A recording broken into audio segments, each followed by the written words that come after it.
امام الانبیاء سرکار دو عالم صلی اللہ علیہ وسلم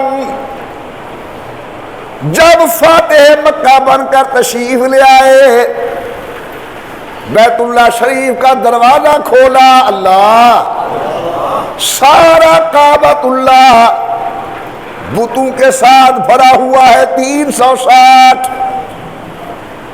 میرے محبوب نے اپنی چھری مبارک کے ساتھ ایک ایک بت کو توڑا، ایک ایک بت کو توڑا۔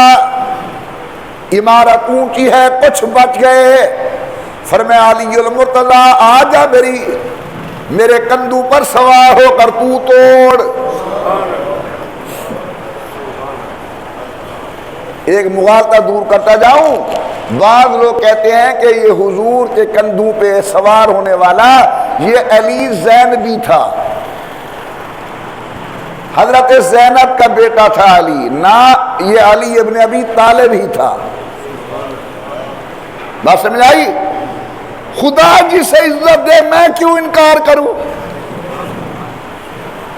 اللہ نے جناب حیدر کرار کو یہ عزت بخشی ہے کہ حضرت علی محمد کریم کے کندھوں پر سوار ہوئے ہیں، میں کیوں انکار کروں؟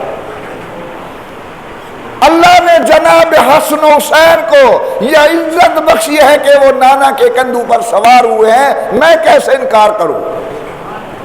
اور اللہ نے ابو بکر کو یہ عزت بخشی ہے کہ حضور ابو بکر کے کندھوں پر سوار ہوئے، میں کیسے انکار کروں؟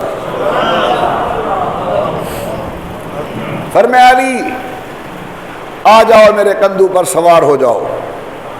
بقیہ بت حضرت علی نے توڑے۔ قیامت تک آنے والی امت کو پیغام دیا کہ نبی اور علی بت توڑنے والے ہیں، بت جوڑنے والے نہیں ہیں۔